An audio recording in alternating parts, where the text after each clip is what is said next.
So here we are in front of a portrait of King James VI of Scotland.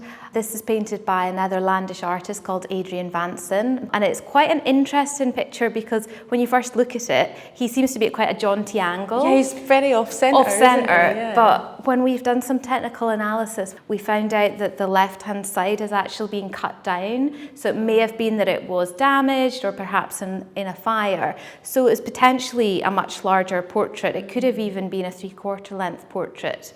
Can you tell us a little bit about your interest in this and your research? Yes, I'm a historian, translator and author, and I specialise particularly in the Scots language, particularly Scots language history, and also LGBT history. So James VI as the last Scots-speaking monarch of Scotland, and also as somebody who definitely wasn't heterosexual, really covers both of my research interests. So he's a very fascinating figure to me. So the portrait that we're looking at here, James is 29 years old. It's painted in 1595, and you can see in the top right corner, in the inscription, those details, his title, his age, and the year it was painted. Yeah. This is when he's in Scotland, his court is in Scotland, he's not yet become king of England, Ireland and Wales.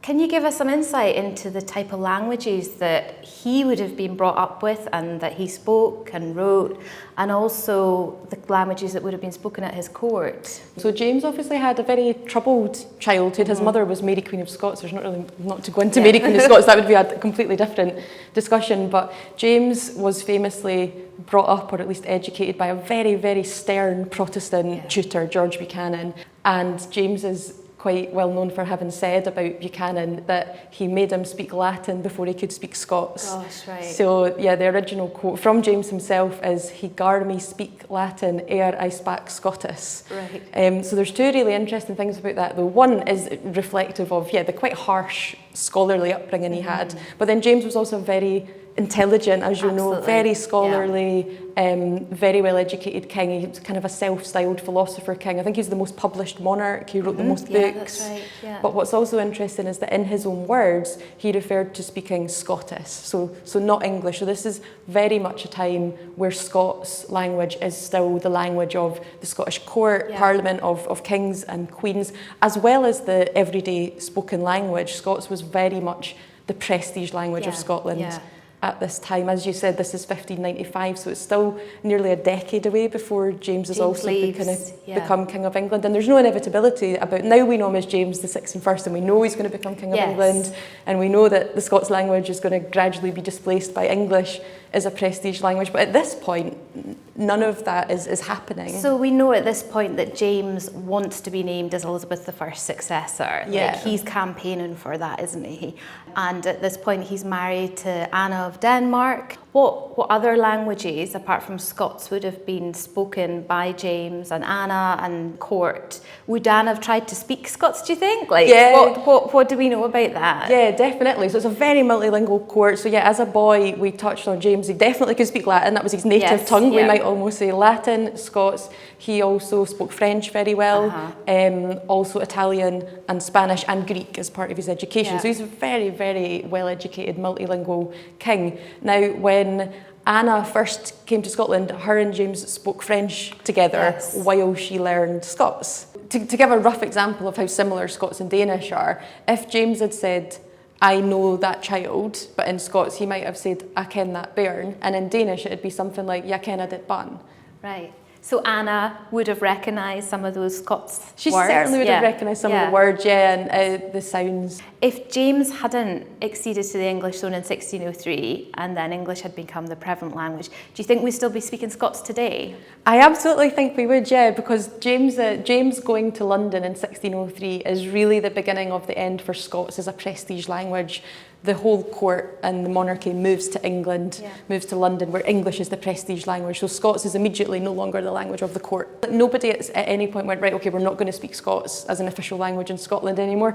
But just through these series of historical accidents, the Reformation, the dominance of English language Bibles, the union of crowned under James in 1603, and then of course just over a century later the Union of Parliaments in 1707. So for Scots it's really just a sad story of decline, which is where we end up in the present day, where Scots is still absolutely a spoken language, but we can't say it's a prestige language. It's not Scotland's official written language, although it is being revived, and it's why it's great to have opportunities to come and talk at things like this, because I think people often don't know about the Scots language history. And I think if we understood a bit more about its history and how inextricable it is from our royal history, and how it's tied into really Scotland as a multilingual European nation. Scots language, both historically and today, shares so many items of vocabulary and affinities with other languages of Europe, but we're so used now, I think, to seeing it as a sort of deviation from English that we forget to position it in this Northern European world, which is the world that James and Anna knew it in. Absolutely, yeah. One of the things I love about this portrait is the detail in the hat band that he's wearing on his hat. And if you look closely, you can see right in the centre, he's got this amazing jewelled A jewel. And then around the sides, he's got an H, an E, and an I. And we know that the A jewel was made to represent his wife, Anna of Denmark. Yeah. So James and Anna, they were married in 1589 and Anna came over in 1590 to Scotland. But James is relatively old when he marries Anna, and there's quite a lot of anxiety leading up to the marriage about whether he was going to take a bride or not and when he was going to marry, because there was all this concern about, you know, the dynasty and legacy. Can you give us some insight into that kind of period leading up to his marriage and the kind of discussions that might have been going on about James and his identity, maybe his sexuality? Yes, of course, the main role for medieval kings and queens was to produce heirs. That was just the one thing they had to do, was produce heirs. So regardless of your sexuality in this period, and especially if you're a king or a queen, you have to marry and produce heirs. And this is why it's so fascinating, actually, because Queen Elizabeth I in England at this point has not done that, and that's absolutely iconic. And you know, people might have heard James being referred to as Queen James, the title of the really brilliant book by Gareth Russell, which is all about James and his sexuality. James is a not heterosexual figure. That title of that book actually comes from a contemporary quote in the 1600s, but the full quote is, Elizabeth was king and now James is queen. So it's about both of them not gender conforming. Elizabeth by not marrying, not doing the one thing that was expected of a female monarch, and James by his various relations with men. He did also end up wedding a woman. Indeed, it was ultimately unavoidable for him, and they did produce many heirs, but this tells us absolutely nothing really about James's sexuality. It tells us that he was a king who had to marry and produce heirs, and that's what eventually happened. And his most famous male lovers, and the ones for which there is the most evidence, that there's overwhelming evidence, is ones from his English reign. So George Villiers, his last one, Duke of Buckingham, and also Robert Kerr. But there are also earlier Scottish lovers during about the 1580s. Among them is Alexander Lindsay and also Patrick Gray. So those are the Scottish names that come up. There is certainly an abundance of evidence in the round that James was a man who had passionate sexual and romantic relations with other men. To what extent do you think that James was using these men as a kind of tool of power versus how he felt romantically or sexually towards them?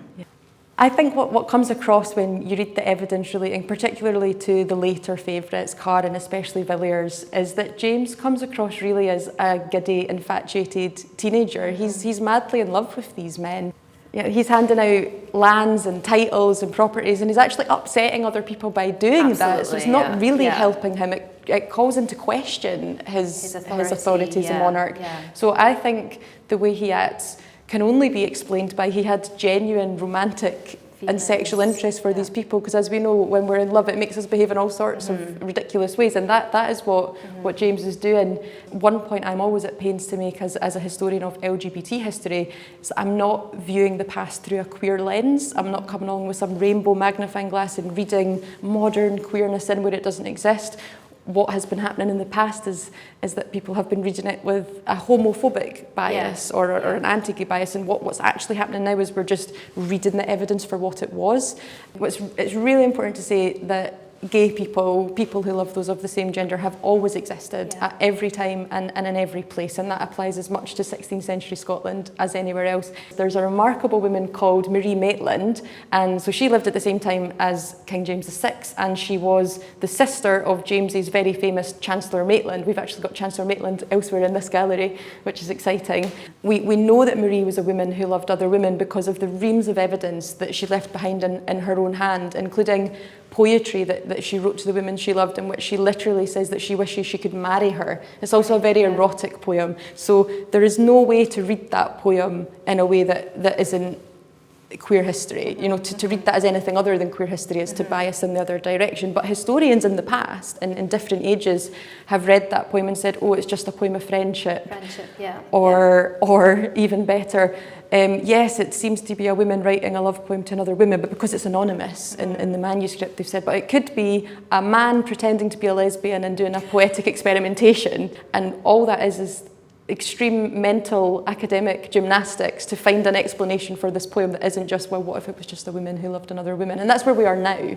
And I'm very excited to be writing the first book about Marie Maitland, which is coming out later this year. But the fact that that's only happening in 2026, this is really a manuscript full of lesbian love poetry, and that's something to be celebrated, not something to be sort of uncomfortable about or shy away from or caveat and like, but it might not be that. What's kind of exciting now is that idea that there will be other material that has just maybe about lesser figures and that's not been studied before, so we can just come at it with fresh eyes. Well, thank you so much, Ashley. It's been a real pleasure to have you here today and to hear about your research and really to kind of look at this picture in a different light and interpret in a different way. I'm really familiar with this picture, but you've really brought a kind of fresh interpretation to it. So thank you so much for coming in. It's been a real pleasure. Thank you so much.